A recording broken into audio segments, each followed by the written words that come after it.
All right. Hello, everyone. Happy Monday. If you're watching this on Monday, this is your weekly episode of the Franchise Empire newsletter. I'm excited to dive in with you guys. We're going to talk about a franchise resale, an exciting franchise resale opportunity. We're going to go through the newsletter. We're going to also talk about a specific franchise opportunity. And we're just going to go through this. And so our intention is to start doing this every week.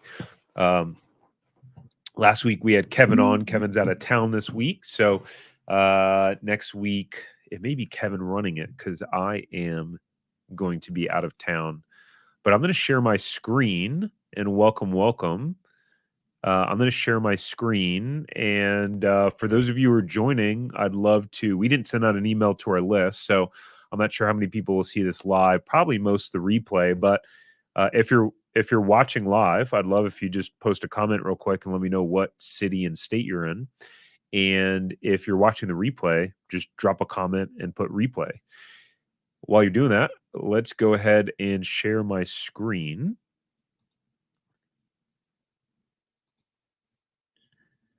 and go over this newsletter. Okay, so let me change the that's interesting how it shows it here. There we go. There we go. That's an awkward way because you can't see anything, right? That looks a little bit better.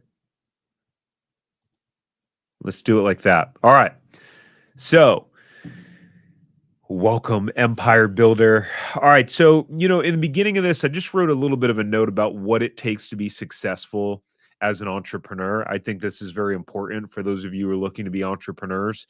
And I was having a conversation with a gentleman that works for a big franchisor, and I actually had him on the podcast. And I said, "Hey, what's the difference between franchisees who are successful and those who are not?"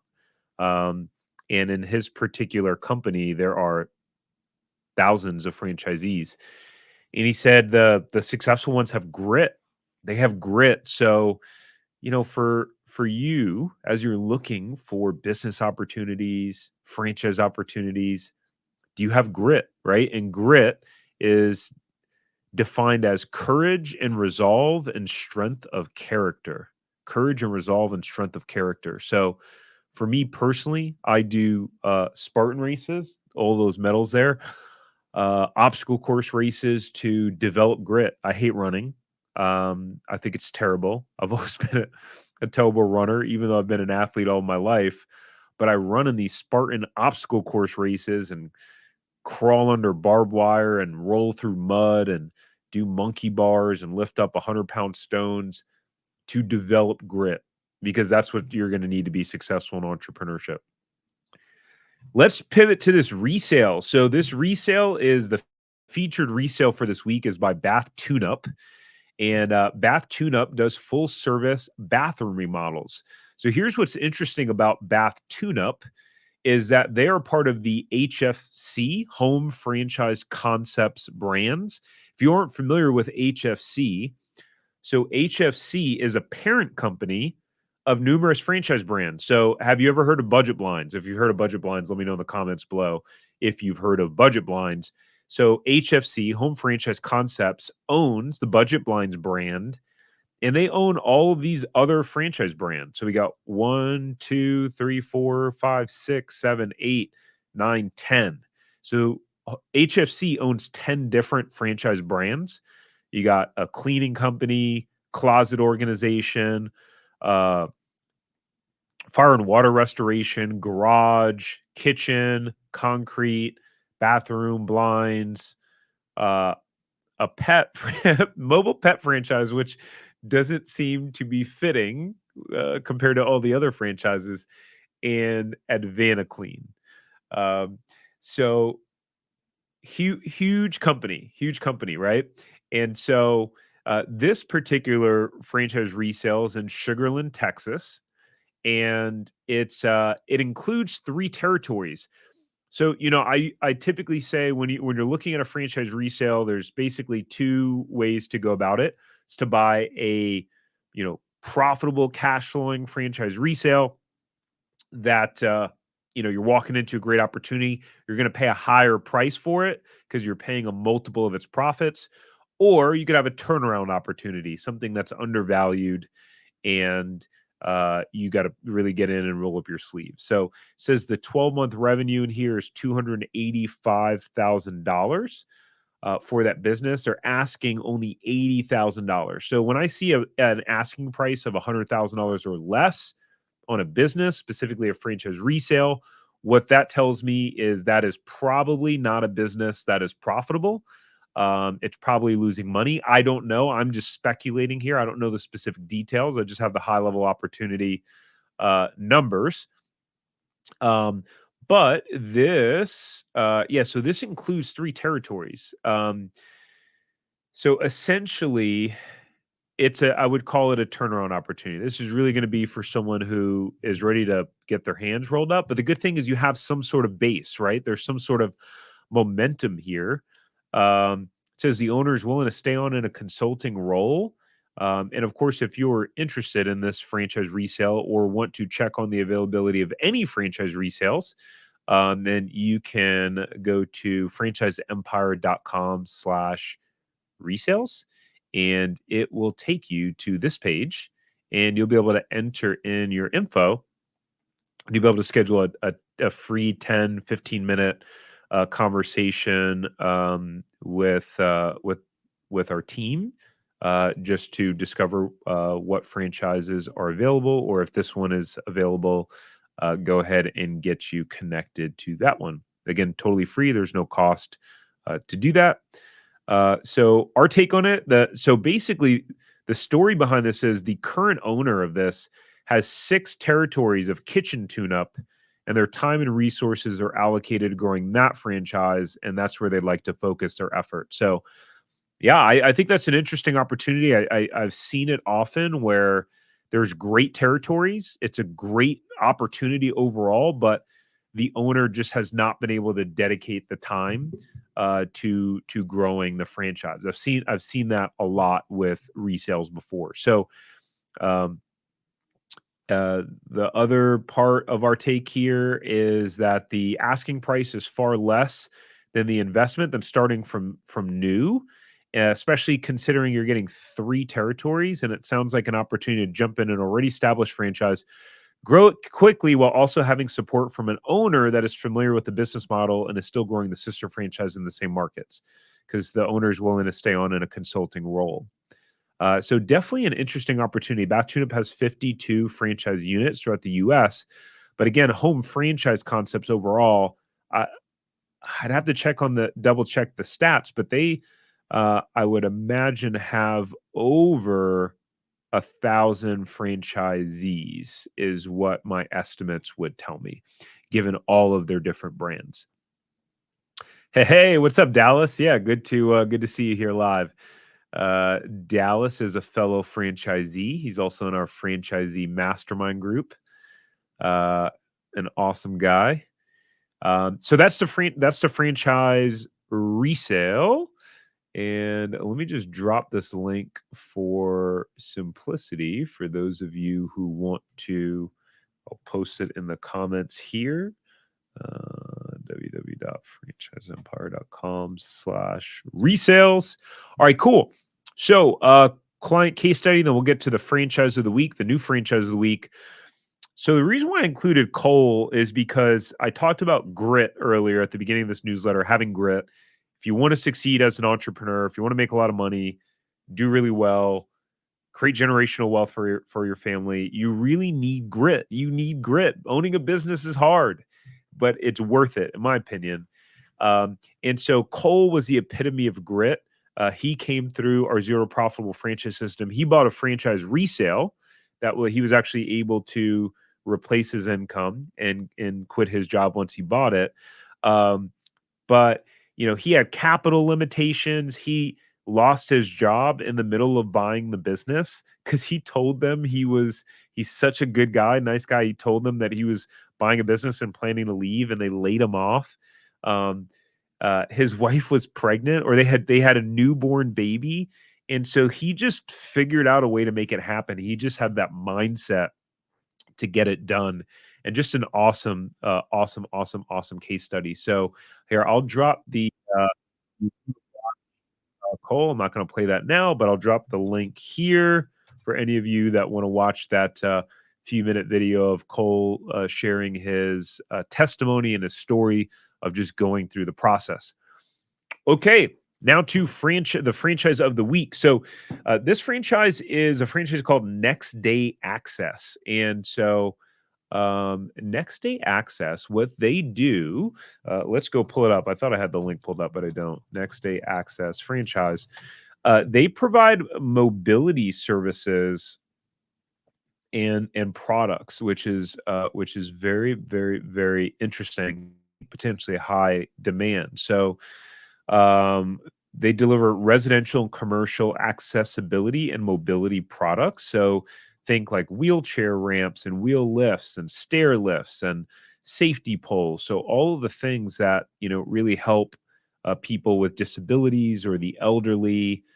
So some pretty cool stuff here in terms of what they do. And uh, they originally started in 1997, which I love to see because before they ever franchised, the business was really established and had been around for a long time. So I love to see that. Um, and they started franchising in 2012. So they've been franchising for 11 years now. They have two corporate owned territories. So they know what it's like to be in the franchisee's shoes because they operate corporate units. They currently have 28 franchise units. They have a pretty low franchise fee, only $23,000 plus a nickel per person in total population in your territory. Okay, so that's going to add up to more than. The royalty, I do like the fact that their royalty is a sliding scale because we're going to pull up the numbers in just a second in their FDD and like what the average sales are. And once you start getting into the millions, paying an 8% royalty could be a little bit tough. So I like the fact that their royalty decreases as your sales and revenue go up. 1% national marketing fee. The total investment ranges from $159,000 to $316,000 to get up and running. Keep in mind, typically the way that this would work is if you're financing with an SBA loan, which is how most people finance starting up their business in the franchise world, is typically you'll put 20% down and then you'd be able to get an SBA loan for the rest, typically, if that's the route that you're going. So in this case, you would put between 30,000 to 60,000 down, and then you would get the SBA loan for the rest of it. In terms of their FDD, let's go ahead and pull that up. I know this is going to be a little bit small, so I got you back. I got the numbers right here. So if we take a look at, and for those of you just joining, by the way, I see that we got some more people on, and I forgot to mute my Slack notification, so let's go ahead and do that. For those of you just jumping on live, drop in the chat what city and state that you're tuning in from. That would be awesome. And if you're watching the replay, let me know that you're watching the replay. So if we look at their FDD numbers here, so a couple things to look at. All right, this is for franchisees who are open at least 1 year as of December 31st, 2022. So all 19 franchise units were open at least 1 year, operated on a full-time basis. All right. So if they had 28 franchise units, that means that there's 9 who weren't included. So if we look at, let's start at the bottom quartile. Who had 5 franchises. So 5, 5, 5, and 4 franchises. And here we see the total sales of the aggregate of the group. We see the average. Keep in mind, average numbers are a little bit skewed, right? Because average it can be skewed by the top heavy or the top band or low band. So a more accurate representation is the median, which is the one right in the middle. But it's helpful to know both numbers. And then you see the highs and the lows. So in this case, the bottom quartile, the average sales are 326,000, medians 290. The third quartile, right? So again, we're still talking less than 50% bottom 50% performance. Their average sales 616,000, median 622, pretty similar. Then we start talking about second quartile, so 778 and 775, very, very similar. And then the top quartile, this one is very skewed by the top performing franchisee, which is 9.6 million. That is a whopping 9.6 million. That's huge. So the average is 3.5, but the median using the middle number is 1.85, right? So which is a little bit more representative. And then gross profit, if you're not familiar with that term, gross profit is typically after your cost of goods. So, as an example, the cost of what it takes for them to manufacture those products, you have that cost, those are your cost of goods. And then after that, this is your gross profit, right? So what percentage is your gross profit? The higher percentage your gross profit, the more you have to pay labor and all of the other expenses of the business, and then potentially have a higher net profit, which you can take home. So they definitely show some strong numbers here. um, for such, for low startup cost, for between 150 to 330K or so. I think those show some pretty strong numbers overall. Benefits for the franchisee: demand. So, um, more than 30% of Americans over age 65 have a disability, and over 50% of them are over the age of 75. 10,000 baby boomers will turn 65 today and every day for the next 15 years, which is crazy. Um, I pulled up my own stats that there's 76 million baby boomers. They'll make up 20% of the population by 2029.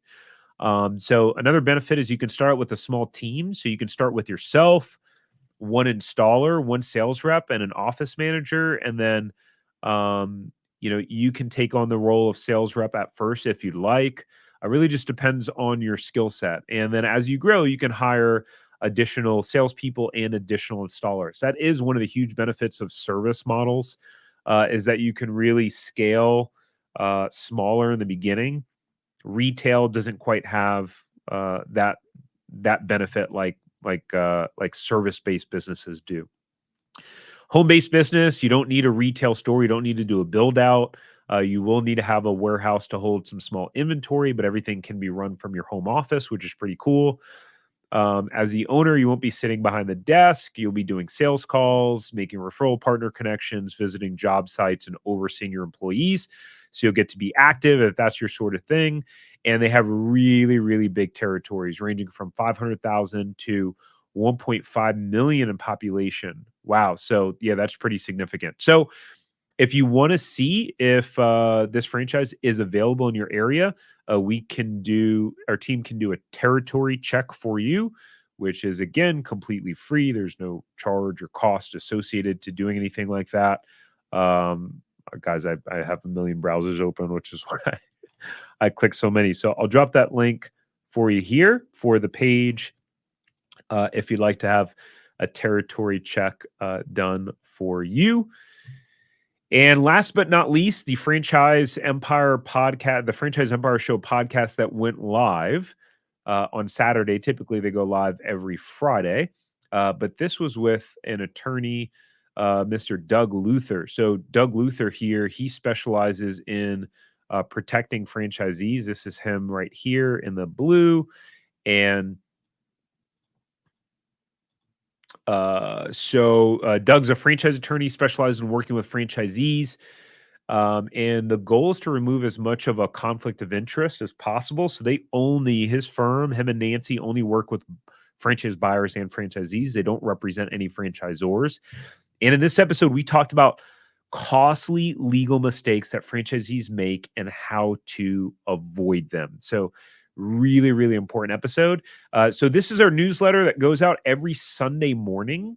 So, if you want to be on that newsletter, you can go to franchiseempire.com/newsletter. I believe that's the link. I should have had that prepared. I will drop the link in the comments afterwards. Um, It's something like that. So I'll drop the link in the comments in the descriptions if you want to get the newsletter every Sunday. Drop any questions that you have in the comments or chat, and we'll dive in and answer those later on. Thanks for tuning in. Thanks for joining us. Again, we will do this every Monday. Pretty sure I will not be here next Monday for this one, but we will have someone on our team who will come on and do it. All right, guys, have a great week.